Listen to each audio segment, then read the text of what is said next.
దేవుడు కూడా కోరుకునేది అదే.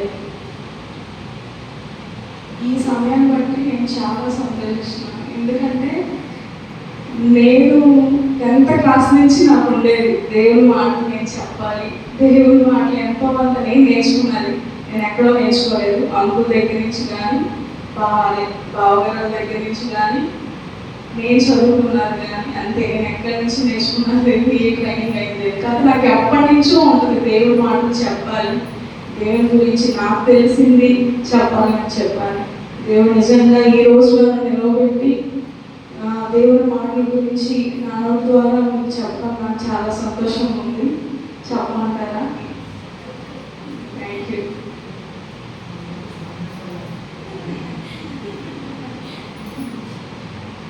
చిన్న ప్రార్థన చేసుకున్నాం. స్తుతి స్తుతి స్తుతి స్తోత్రం స్తోత్రం. దేవా పరిశుద్ధ గొప్ప దేవా, అనవాడవుతండి అనవాడవుతండి. దేవానికి స్తోత్రములు. ఈ రోజు మాకు ఈ కొత్త వచ్చిన వీటిని బట్టి మీకు ఎన్నో వేల స్తుతులు స్తోత్రాలు తండ్రి. దేవానికి ఎన్నో వేల స్తుతులు తండ్రి. ఇదిగో నీ వాక్య భాగం వేసేయ, నీ వాక్యం మేము నీ వాక్యంలో వెళ్ళి ఇదిగో నీ వాక్యాన్ని వినటానికి మమ్మల్ని అర్హులుగా చేసిన దీన్ని బట్టి మీకు ఎన్నో వేల స్తుతులు స్తోత్రాలు చెల్లిస్తున్నాం తండ్రి. ఇదిగో నీ ఆత్మని ఆవరణలో వచ్చాడు తండ్రి. దేవానికి స్తోత్రములు. నీ ఆత్మ ద్వారా మాతో మాట్లాడిన తండ్రి. దేవానికి స్తోత్రములు. నీ వాక్యంతో మమ్మల్ని శుద్ధీకరించి మమ్మల్ని పరిశోధించిన తండ్రి, శుద్ధులుగా చేయండి తండ్రి. దేవానికి స్తోత్రములు. గొప్ప దేవడానికి స్తోత్రం. ఇదిగో నీ వాక్యం వినే అర్హత చాలా మందికి లేదు తండ్రి. ఏసే నీ వాక్యం మమ్మల్ని ఏసే పరిశోధించడానికి సహాయం చేయండి తండ్రి. దేవానికి స్తోత్రములు. గొప్ప దేవడానికి స్తోత్రములు. సమస్తము నీ ఆధీనంలో ఉంచుకోండి తండ్రి. దేవానికి స్తోత్రములు. ఏసే పాటలు వేసే వాక్యంలో వేసే వాక్యాలు ఉత్తర భక్తులను మీకు తోడుకున్నాడు తండ్రి. దేవానికి స్తోత్రములు. ఇప్పుడు మీ వాక్యం నిలుచుండి వేసే మీరు నాతో నడిపించండి. మాకు బలమైన వెళ్ళితే వేసే మాతో నడిపించమని యేసు నామములో అడిగి వేడుకుంటున్నాం తండ్రి. ఆమేన్. ఈరోజు దేవుడు నాతో ఉండి మీతో మాట్లాడాలనుకున్నమాట విశ్వాసం, ఫెయిత్. విశ్వాసం అంటే ఏంటి ఎవరు చెప్తారా? విశ్వాసం అంటే ఏంటి? విశ్వాసం అంటే కనబడిన దేవుని కనిపించేలాగా అనుభవించడం. ఏంటండి? కనబడని దేవుణ్ణి కనిపించేలాగా అనుభవించడం. హెబ్రీయులకు రాసిన పత్రిక 11వ అధ్యాయము 1వ వచనం. హెబ్రీయులకు రాసిన విశ్వాసం అనేది నిరీక్షించబడిన వాని యొక్క నిజ స్వరూపమును అదృశ్యమైనవి ఎన్నవరటకు రుజువైనది. హల్లెలూయా హల్లెలూయా. ఏంటంట? విశ్వాసం అనేది నిరీక్షింపబడిన వాని యొక్క నిజ స్వరూపమును అదృశ్యమైన వాటికి రుజువైనదంట. విశ్వాసం అంటే మనం ఎట్టి పరిస్థితుల్లో ఉన్నా సరే, ఏ కష్టంలో ఉన్నా నష్టంలో ఉన్నా, ఏంటంటే కష్టంలో ఉన్న నష్టంలో ఉన్న ఎటువంటి పరిస్థితుల్లో ఉన్నా ఆయన వాక్యం నిజమని, ఆయన మన పని చేస్తాడని మనం నమ్మాలి. ఏంటండి? మన వాక్యాన్ని, దేవుడి వాక్యాన్ని మనం పట్టుకోవాలి. మనం ఎట్టి పరిస్థితుల్లో ఉన్నా సరే. మొన్న సైక్లోన్ వచ్చింది, తుఫాన్ వచ్చింది. అందరికీ రీహాబిలిటేషన్ సెంటర్స్ పెట్టారు కదా, పునరావాస కేంద్రాలు పెట్టారు. అయితే నేను ఆఫీస్లో నన్ను ట్రాన్స్ఫర్ చేశారు వేరే చోటకి. నేనున్న ప్రదేశంలో చాలా చెట్లు మొక్కలు అయినా ఉంటాయి. బాగా విపరీతమైన నాకేం సెలవు ఇవ్వలేదు, నేను వెళ్ళాల్సిందే ఖచ్చితంగా. ఒక పక్షి వచ్చి ఒక చెట్టు మీద నిలబడి ఉంది, చాలా చిన్నది, బాగా ఉగిపోతుంది చెట్టు. విపరీతమైన గాలి వచ్చేసింది. పైన ఎప్పుడో చెట్టు చివరన ఒక పక్షి వచ్చి వాలింది. బాగా గాలి వస్తుంది, వర్షం వస్తుంది, బాగా విపరీతమైన గాలి వస్తుంది. ఆ పక్షి గట్టిగా ఆ చెట్టుని పట్టుకొని ఉంది. మరి గాలి వస్తుంది, బాగా అటు ఇటు ఊగిపోతుంది. మరి ఆ చెట్టు మొక్క పరిస్థితి ఏంటి? ఆ పక్షి పరిస్థితి ఎవరు చెప్తారా? ఆ పక్షి పరిస్థితి ఏంటి? మరి గాలి వస్తుంది, వర్షం వస్తుంది కదా, మరి పడిపోతుంది కదా. ఏంటి దాని పరిస్థితి?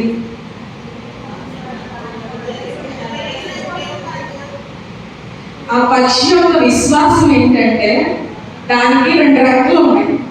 ఆ రెక్కలతో ఇక్కడ కాకపోయినా వేరే చోట చెట్టు మీద వాలుతుంది అనమాట. ఆ పక్షి యొక్క విశ్వాసం లాగానే మన విశ్వాసం కూడా చాలా గొప్పగా ఉండాలన్నమాట. రెండు రెక్కలు ఉన్నట్టు మనకు కూడా మన విశ్వాస విషయంలో కూడా మనకు కూడా ఆత్మీయ విశ్వాసం అనే రెండు రెక్కలను మనం ఉంచుకొని ఉండాలన్నమాట. ఒక ఊర్లో బ్లాడిన్ అనే వ్యక్తి ఉన్నాడు అనమాట. బ్లాడిన్ గురించి ఎవరికి తెలుసా? చిన్న బ్లాడిన్ తెలుసా? బ్లాడిన్ అనే వ్యక్తి ఏంటంటే అతనికి సముద్రంలో ఈదటం కానీ సముద్రంలో ఉండటం అనేది చాలా ఇష్టం. ఒక రోజున బ్లాడిన్ సముద్రంలో అటు ఇటు రోపు తాడు కట్టుకొని దాని మీద నడవాలని ఆశ అనమాట. నడుస్తున్నాడు, తాడు కట్టుకొని ఒక కర్ర సహాయంతో అటు ఇటు నడుస్తాడు అనమాట. నడిచినప్పుడు అక్కడ కింద ఉన్న జనాలందరూ బ్లాడిన్ చూసి బాగా చప్పట్లు కొట్టి బాగా కేరింతలు, అంటే సముద్రం కదా, సముద్రం మీద తాడు పట్టుకొని మరి వెళ్తున్నాడంటే అది మరి పెద్ద విషయం కదా. జనాలందరూ దాన్ని చూసి ఓకే కేరింతలు వేస్తూ బాగా చప్పట్లు కొట్టడం అని చెప్పాను. అప్పుడు బ్లాడిన్ జనాల వైపు చూసి అంటాడు, నేను ఈ సముద్రం నుంచి ఆ సముద్రం వైపు వెళ్తానని నేను నమ్ముతున్నారా అని చెప్పని అంటాడు బ్లాడిన్. అప్పుడు వాళ్ళందరూ అంటారు నమ్ముతున్నాము అని చెప్పని అంటాడు. తర్వాత నా భుజాల మీద ఎవరినైనా ఎక్కించుకొని వెళ్తానంటే మీరు నమ్ముతారా అని చెప్పని అంటాడు బ్లాడిన్. అయితే అందరూ అంటారా నమ్ముతున్నాము అది అని చెప్పని అంటాడు. అయితే మీలో వచ్చి నా భుజాల మీద ఎక్కండి, నేను తీసుకుని వెళ్తాను అని చెప్పని అంటాడు. అప్పుడు ఎక్కుతారా? ఎవరు ఎక్కలేదు నిజంగా. ఎవరు ఎక్కకపోగా అందరికి శబ్దం అయిపోయారంట. అప్పటికప్పుడు బాగా చప్పట్లు కొట్టుకుని ఉన్న వాళ్ళు అందరూ ఏమైపోయారు, అప్పుడు నిశ్శబ్దం అయిపోయారంట. అయితే దీంట్లో మనం అర్థం చేసుకోవాల్సింది ఏంటంటే విశ్వాసం అది చూసి నమ్మారు కానీ వాళ్ళ జీవితంలో జరిగిద్దంటే ఎవరు విశ్వసించలేకపోయారంట. విశ్వాసం అంటే దేవునిలో పూర్తిగా ఆధారపడిపోవడం అనమాట. నమ్మకం వేరు, విశ్వాసం వేరండి. నమ్మకం అనేది విశ్వాసంలో ఒక తొలి మెట్టు అంతే. విశ్వాసం అంటే దేవుని మీద మనం పూర్తిగా ఆధారపడిపోయి ఉండాలన్నమాట. అయితే ఇంకో హెబ్రీయులకు రాసిన పత్రిక 11వ అధ్యాయం 8వ వచనం. అబ్రహాము పిలువబడినప్పుడు విశ్వాసమును బట్టి ఆ పిలుపునకు లోబడి తాను స్వాస్యముగా పొందనై ఉన్న ప్రదేశములకు బయలువెళ్ళెను. మరియు ఎక్కడికి వెళ్ళవలెనో అది ఎరుకయే బయలువెళ్ళెను. ఆమె దేవుని స్తోత్రం, హల్లెలూయా. ఇక్కడ మనం చూసుకున్నట్లయితే అబ్రహాం గురించిన విశ్వాసం బట్టి మనం ఇక్కడ చూస్తాం అన్నమాట. అబ్రహాం అసలు ఎవరండి తెలుసా? అబ్రహాం తెలుసా? అబ్రహాం గురించి మనం చిన్నప్పటి నుంచి కూడా మనం నేర్చుకుంటాం. అబ్రహాం ఎవరు? విశ్వాసపు తండ్రి, విశ్వాస తండ్రి. ఒక విధంగా చెప్పుకోవాలంటే మన అందరి తండ్రి కూడా అబ్రహాము తెరాహు కుమారుడు అనమాట. అబ్రహాము తెరాహు ఏం చేశాడంటే బొమ్మ తయారు చేశాడు. విగ్రహారాధనకు సంబంధించిన బొమ్మలు తెరాహు అంటే అబ్రహాము తండ్రి బొమ్మలు తయారు చేస్తే అబ్రహాము తీసుకెళ్ళి అమ్మేవాడు అనమాట. అయితే ఒక రోజు దేవుడు వాక్య అబ్రహాంకి ప్రత్యక్షమై ఇదిగో నేను ఇక్కడ ఉంది. అబ్రహాం పిలువబడినప్పుడు విశ్వాసం బట్టి అప్పుడు దేవుడు పిలుస్తాడు అబ్రహాంని, నేను నీకు ఒక దేశము చూపిస్తున్నాను, అక్కడికి ఒక పట్టణం చూపిస్తున్నాను, అక్కడికి నువ్వు వెళ్ళాలని చెప్పని అబ్రహాంతో చెప్తాడు అనమాట. అయితే అబ్రహాం ఏం చేస్తాడు? వెళ్తాడా? అబ్రహాం వెళ్తాడని దేవుడి మీద విశ్వాసం ఉంచి అబ్రహాం ఖచ్చితంగా వెళ్తాడు. అబ్రహాము తన భార్య అయిన శారా సహోదరుడైన ఎవరు? శారా సహోదరుడు ఎవరు?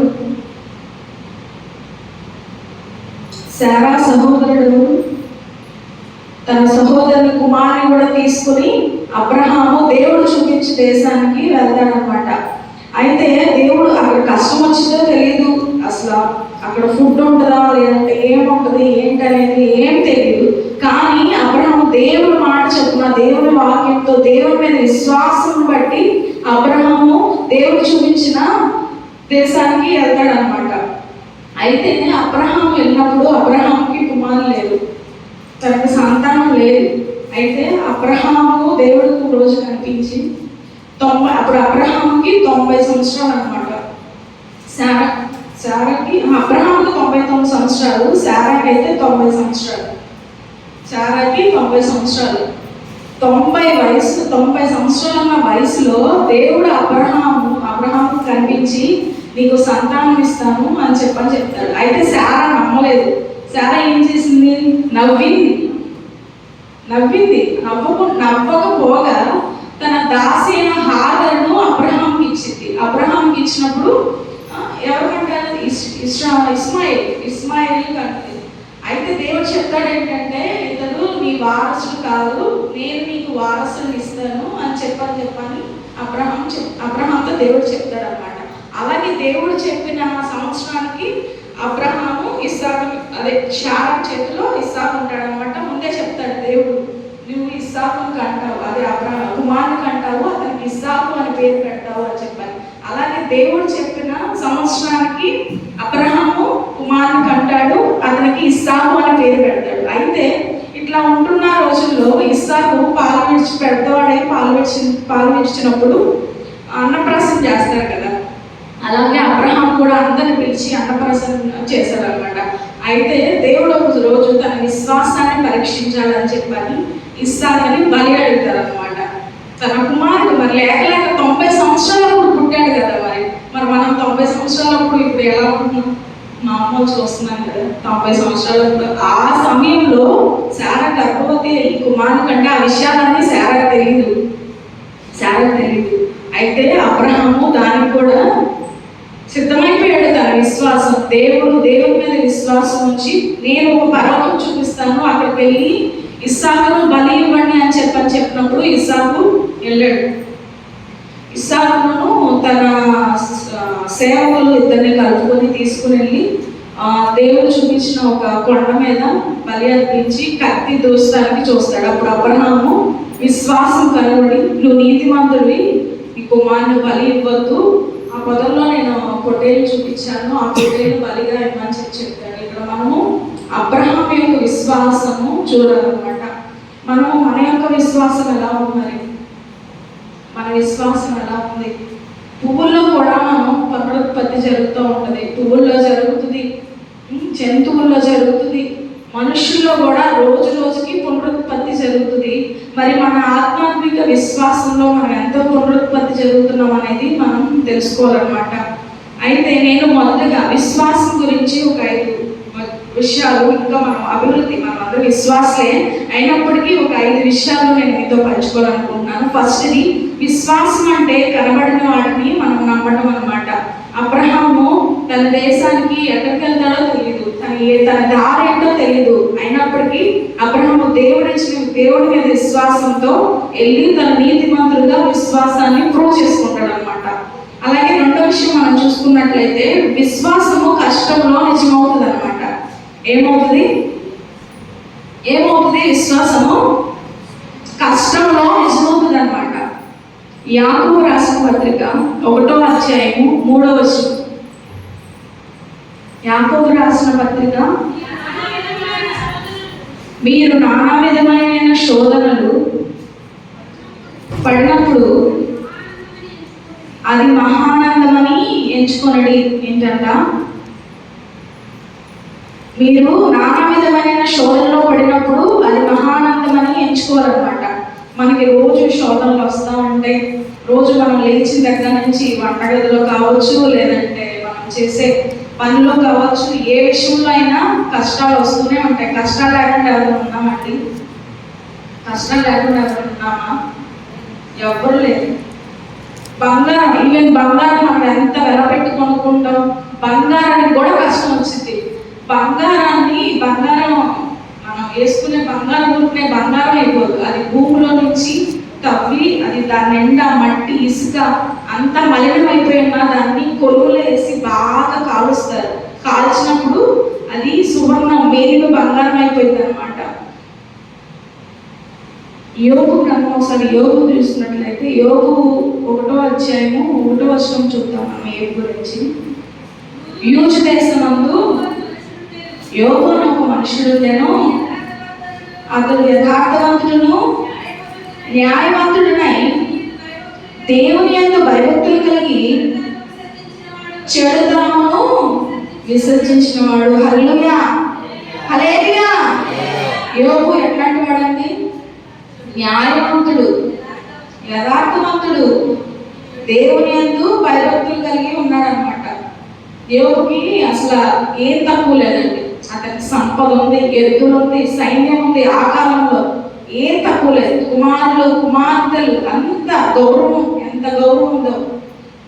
అయితే ఒక రోజున అపవాది భూమి అంతటా సంచారం చేయొచ్చు తన కుమారులతో పాటు ప్రభువైన యేసుక్రీస్తు వారి దగ్గరికి అపవాది వెళ్తానమాట.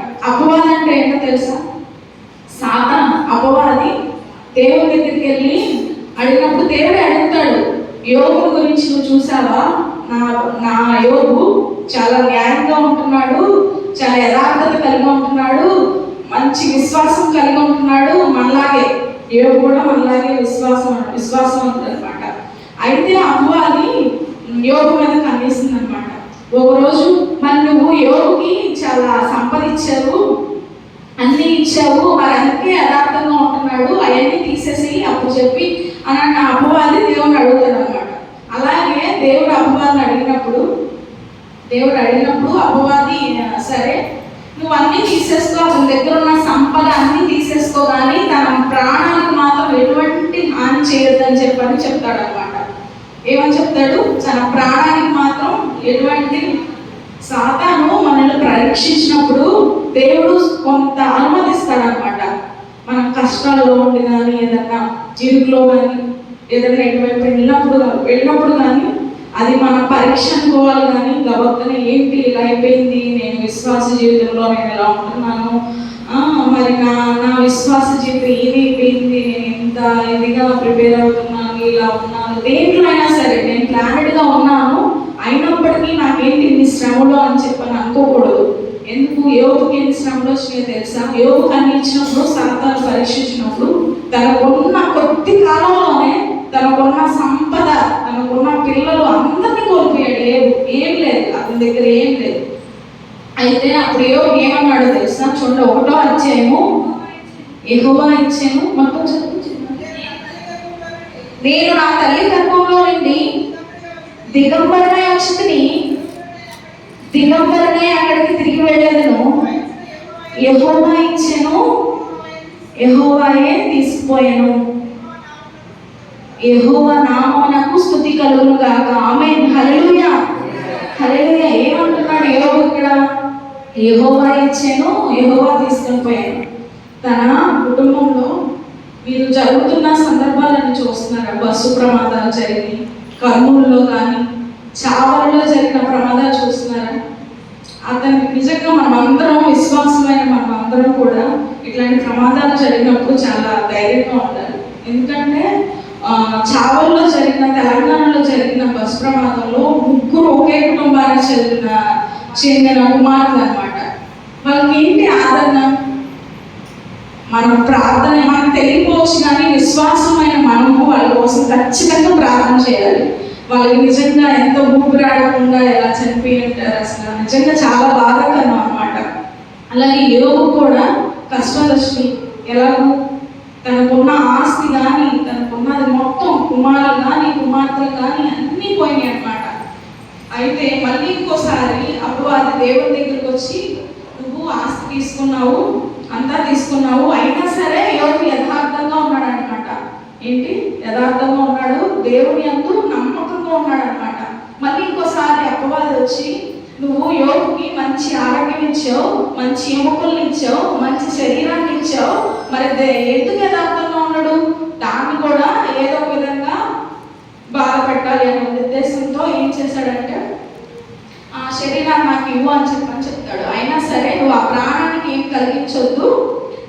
అయితే యోగప్పుడు ఒంటి నిండా కురుపులు వచ్చేస్తాయి అనమాట.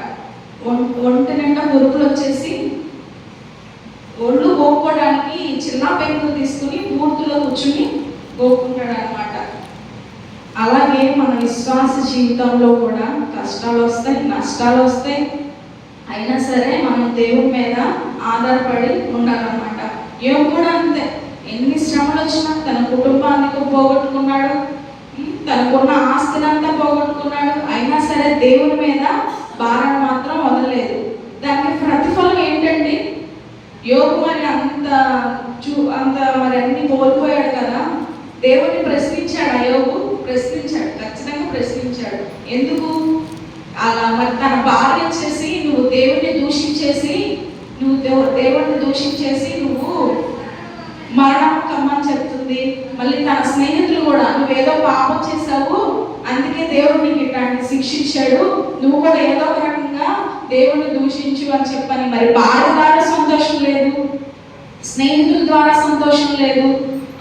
అందుకే దేవుడు ఒకసారి ఏమని అడిగాడంటే, నా జీవితం ఇది కదా దేవా, నేను న్యాయంగా ఉంటున్నాను, నేను ఏ పాపం ఎరిగిన వాడిని అని చెప్పని అడిగితే దేవుడు మాట్లాడి తనకు ప్రత్యుత్తరం ఇచ్చారనమాట. అయితే యోగును ముందు ఉన్న దానికంటే అధికంగా ఆశీర్వదించాడు. యోగు 42:12 ఒకసారి చూడండి. యెహోవా మొదట ఆశీర్వదించిన దానికంటే మరి అధికముగా ఆశీర్వదించాను. హల్లెలూయా. మరి దేవుడు అంతగా నిజంగా అపవాది ఎన్ని శ్రమలు పెట్టినా కానీ, ఎన్ని కష్టాలు పెట్టినా, ఒళ్ళంతా కురుపులు వచ్చేసి కదలలేక ఎటువంటి పరిస్థితుల్లో ఉన్నప్పటికీ తన కుమారులు కానీ ఒంటెలు అన్ని పోయినా కానీ దేవుని యందు విశ్వాసం ఉంచి దేవుని యందు నమ్మకంగా ఉంటే ఏం చేశాడు దేవుడు? మొదటి ఉన్న దానికంటే రెట్టింపు ఆశీర్వాదం ఇచ్చాడు. హల్లెలూయా, హల్లెలూయా. అలాగే మనం కూడా విశ్వాస జీవితంలో ముందుకి కొనసాగించబడాలన్నమాట.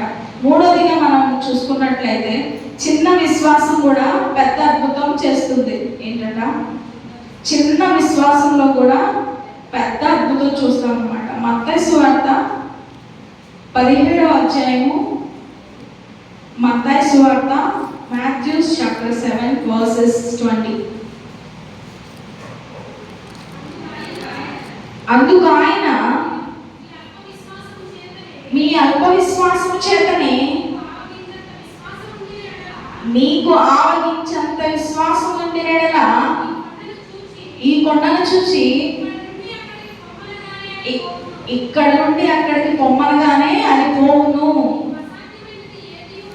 మీకు అసాధ్యమైనది ఏది ఉండదని నిశ్చయముగా మీతో చెప్పుచున్నాను. హల్లెలూయా.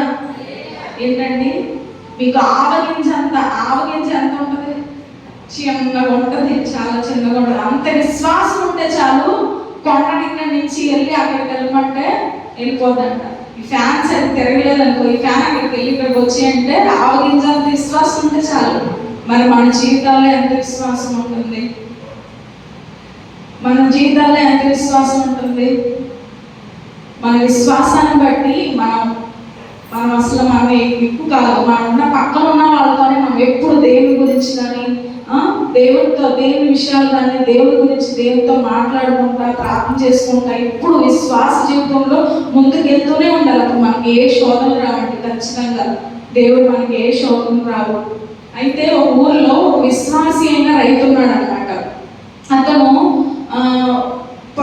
పొలంలో విత్తనాలు వేసాడు అనమాట. వేస్తే ఒక రోజు ఆ ఊర్లో ఉన్న వాళ్ళందరూ, అది ఆ కాలం ఏంటంటే సరిగ్గా పంటలో పంటని కాలం అనమాట. అయితే ఆ విశ్వాసి అయిన ఆ రైతును చూసి ఆ గ్రామంలో ఉన్న వాళ్ళందరూ కూడా పొలంలో విత్తనాలు వేసారంట. అయితే అది పంటని సరిగ్గా పండని కాలం కదా, మరి నువ్వే ధైర్యం చూసి వేసావు అని చెప్పని అందరూ ఆయన చూసి నవ్వేవాళ్ళంట. అయితే ఆ విశ్వాసి అయిన రైతు ఆ పొలం దగ్గరికి వెళ్ళి రోజు ఆ పొలం దగ్గర కూర్చొని ప్రార్థన చేసుకొని, ఆ కలుపులు అవన్నీ ఉంటాయి కదా, మందులు అలాంటివన్నీ నార్మల్గా పనికి సంబంధించినవన్నీ, ఆ పొలంలో విత్తనాలు కావాల్సినవన్నీ వేసుకొని వచ్చేస్తూ ఉండేవాడు అనమాట. అయితే ఈ విశ్వాసి అయిన రైతును చూసి మిగతా వాళ్ళందరూ కూడాను పొలంలో విత్తనాలు వేసారనమాట.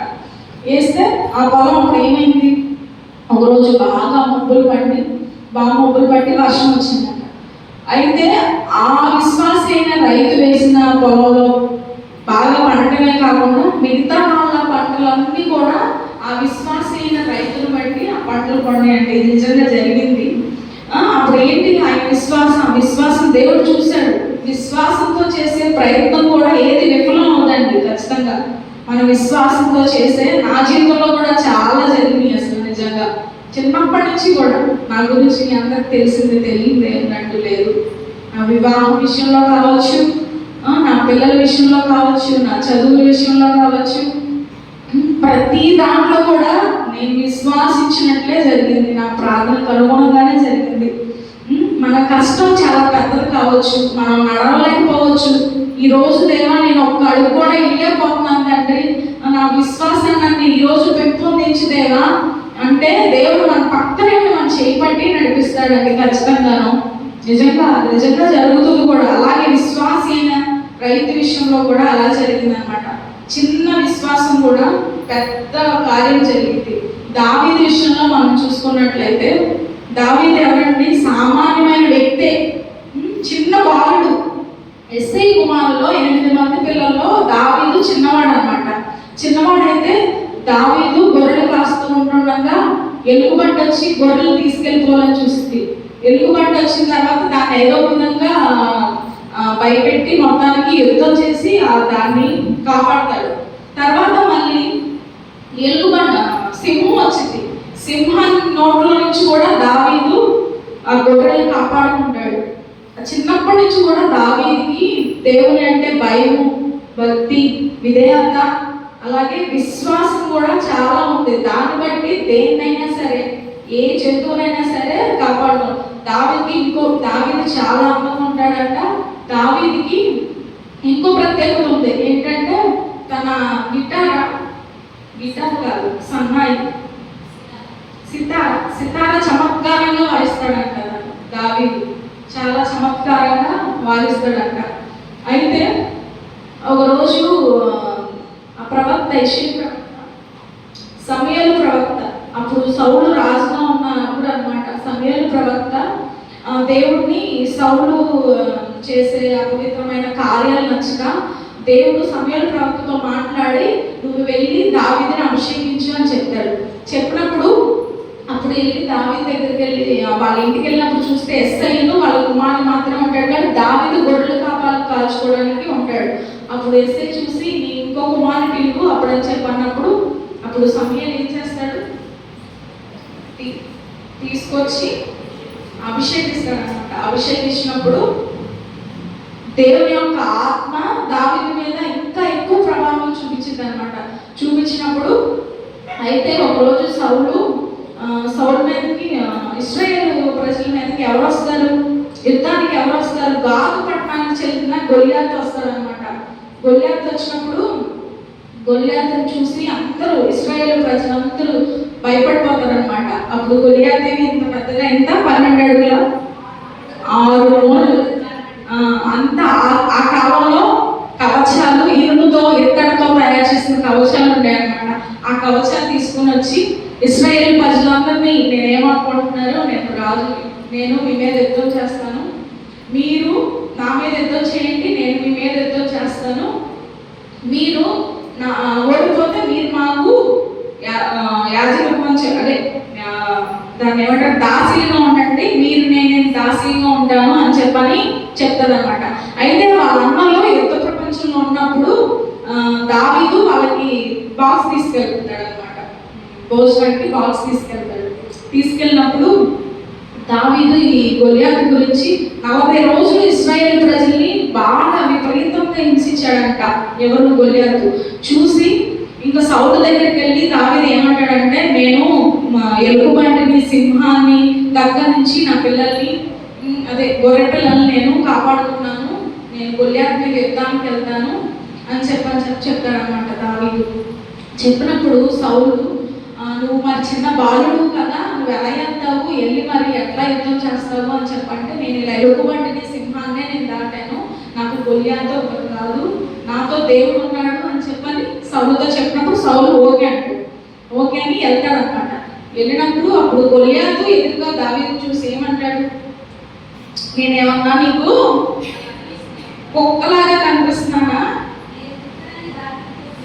నేను కుక్కను అనుకుంటున్నావా నువ్వేమన్నా అని చెప్పని దావీదుతో గొల్యాతు అంటాడు అనమాట.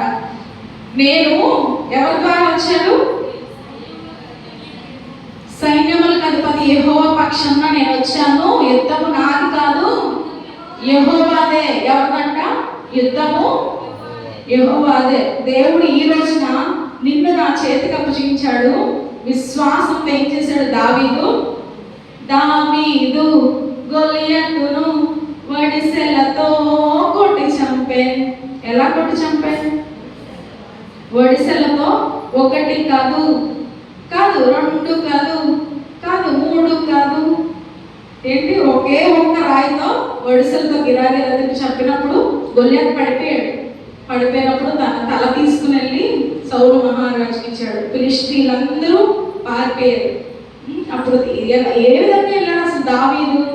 మరి దావీదు చిన్నబాలుడు కదా, దేవుని యొక్క నమ్మకం, దేవునితో విశ్వాసం ఉంచుకుని గొలియాతుని హతమార్చాడు. ఫిలిష్తీయులందరినీ తరిమి కొట్టాడు దావీదు. తన విశ్వాస జీవితం అలా ఉందన్నమాట. అయితే కీర్తనలు 18వ అధ్యాయము 2వ వచనం ఒకసారి చూద్దాం. కీర్తనలు 18, 2వ వచనం. యెహోవా నా శైలము, నా కోట, నన్ను రక్షించువాడు, నా కేడము, నా రక్షణ శృంగము, నా ఉన్నత దుర్గము, నా దేవుడు, నేను ఆశ్రయించి ఉన్న నా దుర్గము. ఏంటంట? దేవుడు దావీదుకు శైలము, కోట. దావీదు దేవుని మీద విశ్వాసం ఉంచి గొలియాతు మీద యుద్ధం చేసినప్పుడు ఫిలిష్తీయులందరూ పారిపోయారంట. దేవునికి స్తోత్రం, హల్లెలూయా. మన విశ్వాస జీవితంలో కూడా మన కష్టాలను బట్టి, మన నష్టాలు బట్టి యుద్ధం చేయాలి. అది యుద్ధం దేవుడు మనకి ప్రతిఫలం. మనకి ఏదైనా కష్టం వచ్చినప్పుడు, మనకు నష్టం వచ్చినప్పుడు తర్వాత మనం ఏం చేద్దాం? సాక్షిగా నిలబడతాం. నానంటి సాక్ష్యం చెప్పింది. ఓటీపీ వెళ్ళింది అనుకోండి, నా డబ్బులన్నీ పోయి, మొత్తం పోయి. సాక్షిగా నిలబడేదా? ఈరోజు దేవుడు సాక్షిగా నిలబెట్టుకున్నాడు. ఇదిగా కాదు, అందరినీ, మామూలు కూడా ఖచ్చితంగా. మన కష్టాలు ఉన్నప్పుడు, నష్టాలు ఉన్నప్పుడు, మనకి ఏదైనా వచ్చినప్పుడు ఏంటిది అది అవ్వట్లేదు అని చెప్పని అనుకుంటాం. కానీ మన కష్టంలో ఉన్నప్పుడు దేవుడే మనల్ని ముందుండి నడిపిస్తాడు అనమాట. ఏంటి ఇప్పుడు మనం చెప్పుకున్న విశ్వాసం అనేది చిన్న విషయంలో కూడా పెద్ద అద్భుతం చేస్తుంది అనమాట. దావీదు విషయంలో కూడా చిన్నవాడైనప్పటికీ పెద్ద అద్భుతం చేశాడు. దేవునికి స్తోత్రం, హల్లెలూయా, హల్లెలూయా. అలాగే 4వది విశ్వాసం అనేది విధేయతలో కనిపిస్తుందంట. ఏంటి 4వ విషయం? విశ్వాసము, విధేయత. మత్తయి సువార్త 8వ అధ్యాయం 10వ వచనం. మత్తయి సువార్త. యేసు ఈ మాట విని ఆశ్చర్యపడి వెంట వచ్చుచున్న వారిని చూచి, ఇశ్రాయేలులో ఎవరికైనాను నేనింత విశ్వాసం ఉన్నట్టు చూడలేదని నిశ్చయంగా మీతో చెబుచున్నాను. ఏంటంటే ఇక్కడ దేవుడు మాట్లాడిన మాట ఏంటి? యేసే మాట్లాడుతున్నాడు ప్రత్యక్షంగా వెంట వచ్చుచున్న వారితో చూసి. అప్పుడు దేవుడు ఒక కొండ మీద, ఏం కొండది చెప్తారా ఎవరైనా? కపెర్నహూములో ప్రవేశిస్తాడు అనమాట. ఒకరోజు దేవుడు తన వాక్య పరిశీలన చేసినప్పుడు ఒక రోజున యేసు ప్రభు వారు కపెర్నహూములో అయితే అక్కడ శతాధిపతి అంటే ఎవరో తెలుసా? అక్కడ ఆ రోజుల్లో యుద్ధానికి సంబంధించిన వాతావరణంలో ఉన్నప్పుడు 100 మందికి ఒక శతాధిపతి ఉండేవాడంట. ఏంటంటే 100 మందికి ఒక శతాధిపతి ఉండేవాడంట. అయితే ఆ శతాధిపతి ఒక రోజు దేవుడి గురించి తెలిసి, దేవుడి గురించి స్వస్థ కార్యాలు ఇలాంటి దేవుడు మానవరూపిగా వచ్చి మంచి బోధ చేశాడండి. ఆ రోజుల్లో కపెర్నహూములోకి వచ్చినప్పుడు ఆ రోజు శతాధిపతి యేసు వద్దకు వచ్చి అంటాడు, నా దాసుడు, అతనిలో ఒక 100 మంది ఉంటారు కదా, అతనిలో ఒకరికి పక్షవాతం వచ్చిందంట. దేవా, నా దాసుల్లో ఒకరికి పక్షవాతం వచ్చింది, నువ్వు మాట మాత్రం సెలవిస్తే చాలు అతడు స్వస్థత పడతాడు అని చెప్పాను. అయితే యేసు ప్రభు వారు అంటారు, మాట కాదు, నేను వస్తానని చెప్పంటాడు. అయితే నువ్వు రావడానికి నేను అంత యోగ్యుని కాదు తండ్రి. ఏమంటాడు అప్పుడు? నువ్వు మాట మాత్రము సెలవిస్తే చాలు, నా దాసుడు స్వస్థపరుస్తాడు అని చెప్తాడు. అయితే అతను దాని దగ్గర ఉన్న దాసుడు ఒకడు పొమ్మంటే పొమ్మును, ఒకడు రమ్మంటే వచ్చును, నా దాసుడు ఈ పని చేయంటే చేయను, ఇది ఇమ్మంటే ఇస్తారు, అయినా నీకు అతనికున్న అధికారం ఒకటి.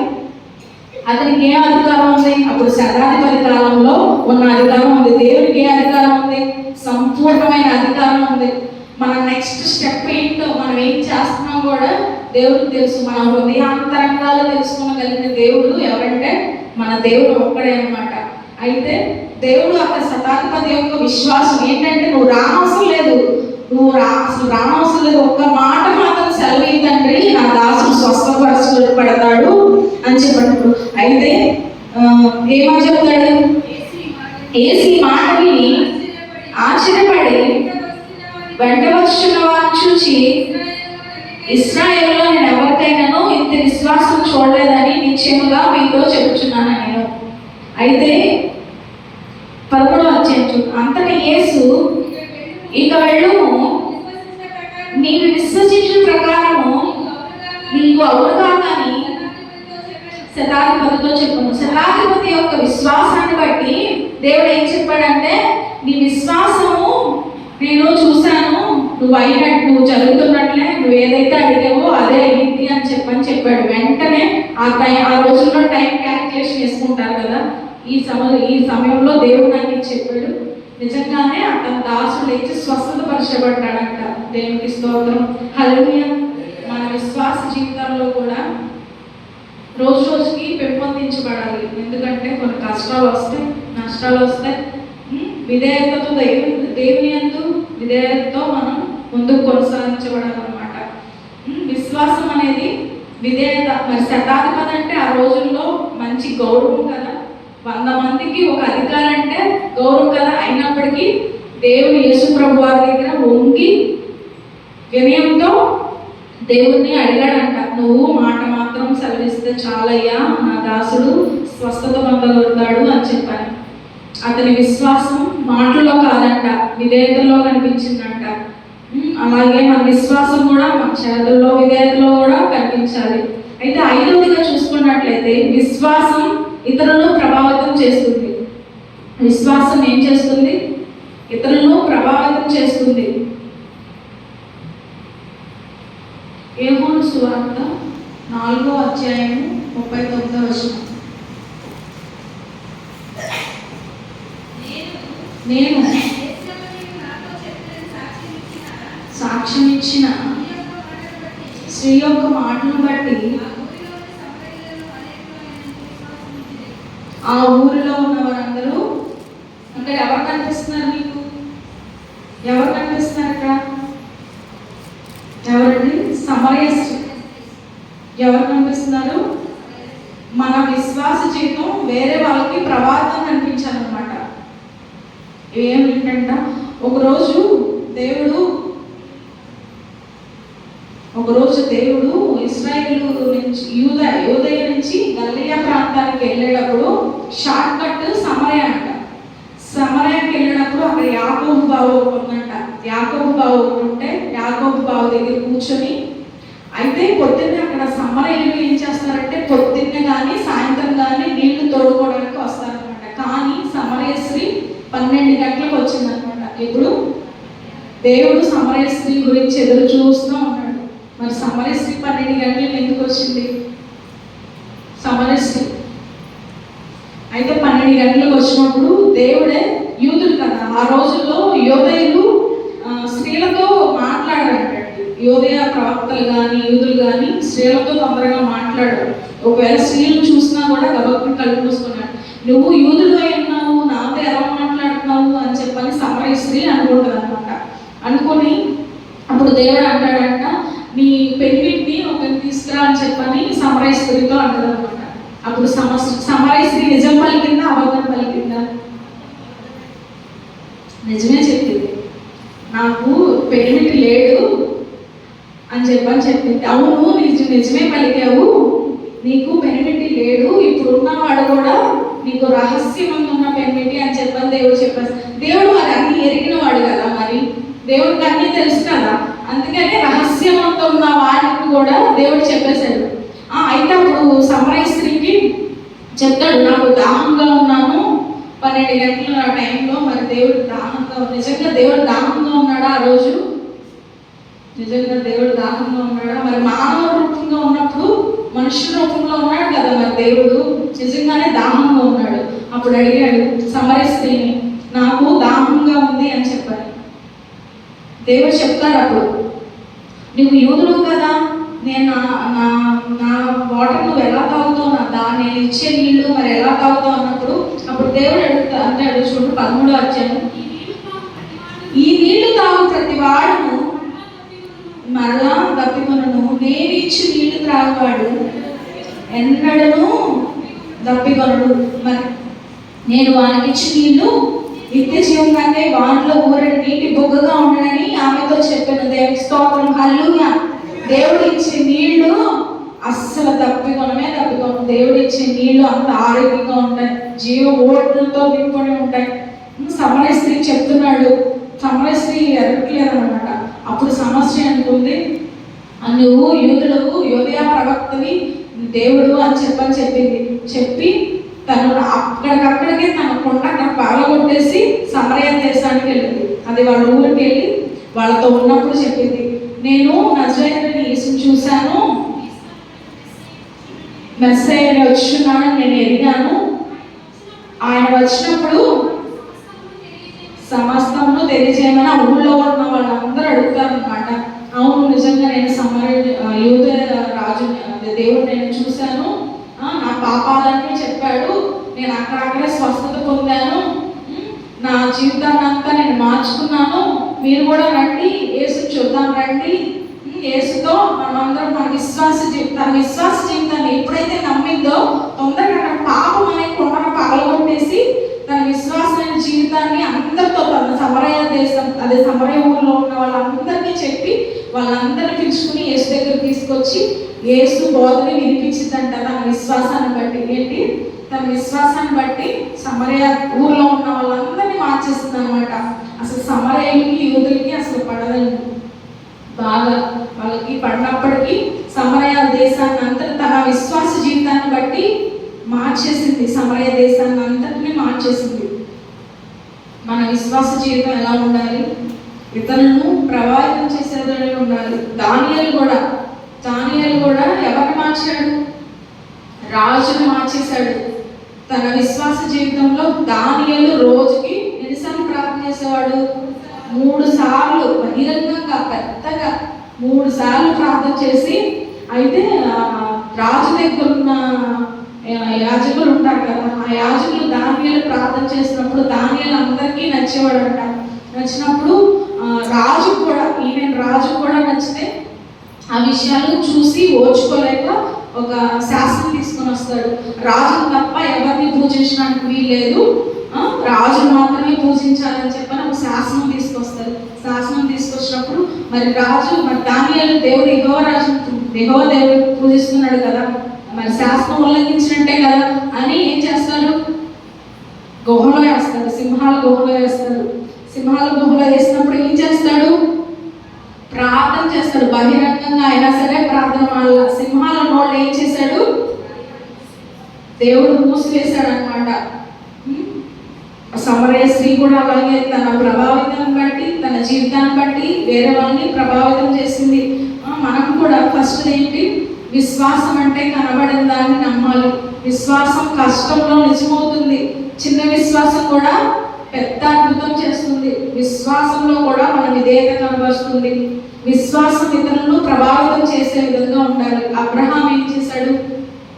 అబ్రహాము తన దారేంటో తెలియదు, తన ఊరేంటో తెలియదు, అయినప్పటికీ దేవుడి మీద విశ్వాసంతో, దేవుడి మీద నమ్మకంతో తన ఊరిని, తన సొంత ప్రజల్ని అందరినీ తీసుకువెళ్ళి వేరే దేశానికి వెళ్ళి ఉన్నాడు. అలాగే యోబు కష్టంలో కూడా దేవుడు విమోచకుడు, నా దేవుడు ఉన్నాడు, నన్ను నమ్ముకున్న నా దేవుడు ఉన్నాడని నమ్మకంతో ఉన్నాడు. అలాగే దానియేలు కూడా సింహాల గుహలో ఏం చేశాడు?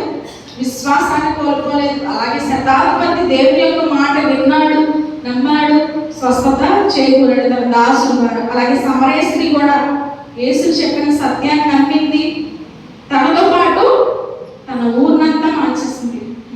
మనం కూడా మన ఊరినంతా మార్చేద్దాం, అవునా? బిడ్డలాగా మనం కూడా విశ్వాసంతో దేవుని ముందుకు నడిపించబడాలి. దేవుని నామానికి స్తోత్రం. ప్రార్థన చేసుకుందాం. దేవా పరిశుద్ధ తండ్రి మీకు స్తుతులు స్తోత్రాలు. ఇదిగో తండ్రి మీరు వచ్చిన ఈ దేవుని బట్టి నేను ఎంతగానో స్తుతిస్తున్నాను తండ్రి. ఇదిగో తండ్రి మా విశ్వాస జీవితాల్లో తండ్రి ఇదిగో తండ్రి అబ్రహాములాగా యేసయ్య మేము ముందుకు వెళ్ళడానికి మీ సహాయం చేయండి. కరువులు వచ్చిన నష్టాలు వచ్చిన కష్టాలు వచ్చినా సరే దేవా నీ మీద విశ్వాసాన్ని మేము కనపరచుకోవడానికి మీ సహాయం చేయండి. యోగు కూడా తండ్రి యేసయ్య విపరీతమైన కష్టాలు తండ్రి శోధనలు తండ్రి అయినప్పటికీ నీ మీద విశ్వాసాన్ని ఏమాత్రము కోల్పోలేదు తండ్రి. అలాగే సమరయ స్త్రీ నీ మాటలు వినింది తండ్రి యేసయ్య నిన్ను నమ్మింది తండ్రి. దేవానికి స్తోత్రము. తనతో పాటు యేసయ్య సమరయ దేశం అంతటిని మార్చింది తండ్రి. దేవానికి స్తోత్రములు. గొప్ప దేవుడా ఇదిగో తండ్రి మా విశ్వాస జీవితం ఎలా ఉంది తండ్రి. మేము కూడా మీలో పునరుత్పత్తి చెందడానికి మీ సహాయం చేయండి తండ్రి. దేవా మీకు ఎన్నో స్తోత్రాలు. దానియేలు కూడా సింహాలలో ఉన్నప్పుడు తండ్రి విశ్వాసాన్ని ఏమాత్రం కోల్పోలేదు తండ్రి. దేవానికి స్తోత్రములు. అయ్యా ఇదిగో తండ్రి దేవానికి స్తోత్రము. మేము ప్రతి ఒక్క విషయంలోనూ విశ్వాసాన్ని రోజు రోజుకి పెంపొందించుకొని మా విశ్వాస జీవితాన్ని అభివృద్ధి పరచుకోవడానికి మీరు సహాయం చేయండి తండ్రి. దేవానికి స్తోత్రములు. ప్రతి ఒక్క కష్టాన్ని బట్టి ప్రతి ఒక్క కష్టాన్ని బట్టి నీకు స్తోత్రములు తండ్రి. దేవానికి స్తోత్రములు. నీవే నమ్మిక ఉంచాము, నీ మీదే మేము నమ్మిక ఉంచాము తండ్రి. దేవానికి స్తోత్రములు. కష్టం వేసే మాది కాదు తండ్రి నీ కష్టం తండ్రి. దేవ నీవే మా ముందు నడిపించండి తండ్రి. దేవ ఎవరికైనా వేసే వ్యాధితో ఉన్నప్పుడు వేసే మేము నమ్మకంగా విశ్వాసాన్ని పెంపొందించడానికి మీ సహాయం చేయండి తండ్రి. దేవానికి స్తోత్రం. మా విశ్వాస జీవితం ముందుకి కొనసాగించబడేలాగా మీ సహాయం చేయండి తండ్రి. ఇదిగో తండ్రి యేసయ్య మీ వాక్యం యేసయ్య మా హృదయాల్లో నోచుకొని యేసయ్య మా విశ్వాస జీవితంలో ఇంకా అభివృద్ధి పనులకు మీ సహాయం చేయమని త్వరలో రానైనా నజరేయుడైన యేసు నామములో అడిగి పెట్టుకుంటున్నాను తండ్రి. ఆమేన్.